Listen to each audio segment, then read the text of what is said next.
मैं चूर्ण मिश्र में अपनी पत्नी जसोदा देवी से जीवन भर परेशान रहा। अत्यंत आलसी, चटोरी और लापरवाह स्त्री है ये। मैंने तो दाल भात और सत्तू खाकर जीवन बिता दिया, लेकिन ये हरामजादी मुझसे छिपाकर प्रायः नित्य ही रबड़ी, मलाई और मिठाई खाती है। तभी जसोदा देवी ने चिल्लाकर कहा, हाय राम, ये सब लिखा इस बुढ़वे ने ऐसे खबीस आदमी के पल्ले पड़ गई। मैं इसे नरक में जगह ना मिली, घर वालों को सताकर जमा जथा इकट्ठी करता। मेरी मृत्यु के बाद इस रांड को मेरे पुत्रों पर निर्भर रहना पड़ेगा, जो अपनी जोरुए के गुलाम है। ये मेरी पुत्रवधू इसे भूखों मार देंगी और इसकी बिगड़ी हुई आदतों के कारण से भयानक कष्ट होगा। इसलिए मैं जसोदा के नाम 2 लाख रुपए छोड़ता हूँ, जिसके ब्याज पर ये मज़े में जिंदा रह सकती है।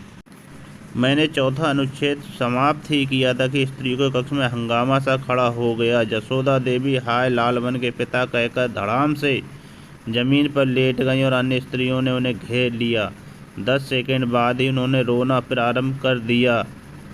हाय लालवन के पापा, तुम तो स्वर्ग चले गए, हमें इस नरक में छोड़ गए। हमें क्षमा करो, जो हमारे अनजाने में हमसे अपराध हो गया है। हाय लालवन के पिता। और उन्होंने अपनी छाती पीटना आरंभ कर दिया। मैंने समझ साहस बटोर कर एक कड़े स्वर में कहा, ये सब कारण बाद में कीजिए, अभी तो वसीयत पढ़ी जा रही है। और जसोदा जी की पुत्रियों ने जबरदस्ती चुप कराया। मैंने 5वां अनुच्छेद पढ़ना आरंभ किया। मैं चूड़ामणि मिश्र अपनी पुत्री सरस्वती के पति ज्ञानेंद्र पाठक से अधिक खिन्न हूँ। 1 हफ्ता पहले मैंने ये खबर पढ़ी थी कि ज्ञानेंद्र पाठक के विरुद्ध 5 लाख रुपए गबन की इंक्वायरी की मांग उठाई गई है असेंबली में। इसके अर्थ यह है कि ज्ञानेंद्र पाठक बेईमान और रिश्वतखोर है। ज्ञानेंद्र पाठक की ओर सब लोगों की निगाहें उठ गईं और सहसा ज्ञानेंद्र पाठक उठ खड़े हुए। ये बूढ़ा हमेशा का बदमिजाज और बदजवान रहा है, मरने के पहले पागल भी हो गया था। और उन्होंने अपनी पत्नी सरस्वती को आज्ञा दी, चलो, इस घर में मेरा दम घुट रहा है, एकदम चलो। सरस्वती भी उठ खड़ी हुई, लेकिन सावित्री और सौदामिनी ने सरस्वती का हाथ पकड़ा और कहा, पहले पूरी बात तो सुन लो। मैंने 5वां अनुच्छेद पूरा किया, और अगर ज्ञानेंद्र नाथ पाठक पर इंक्वायरी बैठ गई तो बहुत संभव है इसकी नौकरी जाती रहे, इसे शायद सजा भी हो जाए। इस सब में इसके पाप की कमाई भी नष्ट हो सकती है। इसलिए मैं सरस्वती के लिए 1 लाख रुपए छोड़ता हूँ। कमरे में सन्नाटा छा गया। ज्ञानेंद्र नाथ पाठक चुप बैठे छत की ओर देख रहे थे और सरस्वती सुबक रहे थी। जसोदा देवी ने सरस्वती के सिर पर हाथ रखते हुए कहा, कोई बात नहीं, इनकी तो आदत ही ऐसी थी। मैंने अब वसीयत का 6वां अनुच्छेद पढ़ा। मैं चूड़ामणि मिश्र अपनी दूसरी लड़की सावित्री से हमेशा संतुष्ट न हूँ। अत्यंत सुशील और विनम्र रही है ये। भगवान की भी इस पर कृपा है। इसके पति जयनारायण तिवारी का ऊंचा कारोबार है, आटे की मिल, तेल की मिल, और अब वह शक्कर की मिल भी खोल रहा है। सावित्री और जयनारायण को मेरे सत सत आशीर्वाद। और मैं चुप हो गया। तभी मुझे जयनारायण तिवारी की आवाज़ सुनाई दी, वसीयत के अनुसार हमें कुछ मिला भी है या नहीं, ये तो उन्होंने लिखा नहीं। 6वां अनुच्छेद समाप्त हो गया, केवल आशीर्वाद ही दिया है उन्होंने। और अब सावित्री ने रो रो कर कहना आरंभ किया, पिताजी हमेशा हम लोगों से जलते रहे, हमारी संबंधता का बखान करते रहे। उन्हें क्या पता कि इस साल हमें 2 लाख रुपए घाटा हुआ है। जयनारायण तिवारी ने सावित्री को डांटा, क्यों घर का कच्चा चिट्ठा खोल रही हो? घाटा हुआ है तो हमें कोई हरामजादा इस घाटे को पूरा कर देगा क्या?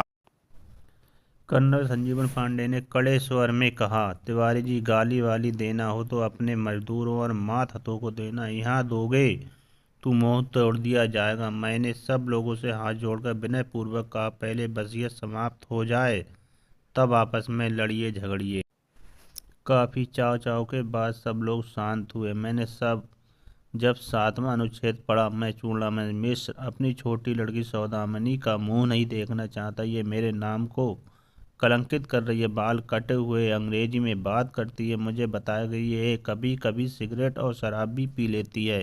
यद्यपि मुझे इस बात पर विश्वास नहीं होता। मुझे पढ़ते पढ़ते रुक जाना पड़ा। सौदामिनी चीख रही थी, ये सब छोटे जीजा जी की हरकत है, वे हमेशा पिताजी के कान भरते रहे, तभी पिताजी ने मुझे कभी अपने यहाँ नहीं बुलाया। उसी समय मुझे सावित्री की चीख सुनाई दी, अरे उन्हें बचाओ, वह संजीवन उनकी जान ले लेगा। अब मैंने पुरुषों की गैलरी की ओर देखा और मेरी आंखों को विश्वास नहीं हुआ। कर्नल संजीवन पांडे जयनारायण तिवारी का गला पकड़े कह रहे थे कि वे सुअर के बच्चे हमारे यहाँ आकर स्कॉच विस्की मांगता है और पीछे चुगली करता है। और जयनारायण तिवारी गो गो की आवाज़ कर रहे थे। ज्ञानेंद्र पाठक और नीलमणि बड़ी मुश्किल से जयनारायण तिवारी को संजीवन पांडे के पंजे से छुड़ाया। मैंने कहा, आप लोगों, इस पवित्र अवसर पर इस तरह लड़ना झगड़ना शोभा नहीं देता। इससे आचार्य की दिवंगत आत्मा को कलेश होगा। पहले मैं पूरी वसीयत पढ़ लूं, तब आप आपस में एक दूसरे निपटिएगा। अभी 7वां अनुच्छेद समाप्त नहीं हुआ है।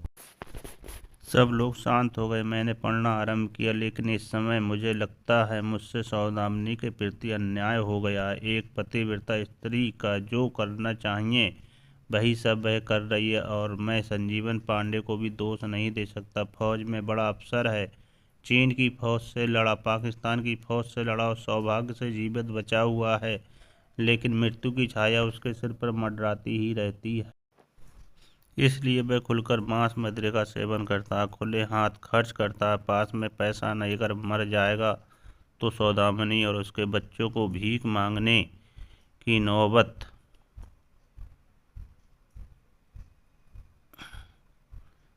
आएगी। इसलिए मैं 1.5 लाख रुपए की व्यवस्था करता हूँ, जिसका ब्याज 8% की दर से 12,000 रुपये प्रति वर्ष यानी 1,000 रुपये महीना होगा। एकाएक सौदामिनी किलक उठी, धन हो पिताजी, तुम निश्चय स्वर्ग में जाओगे।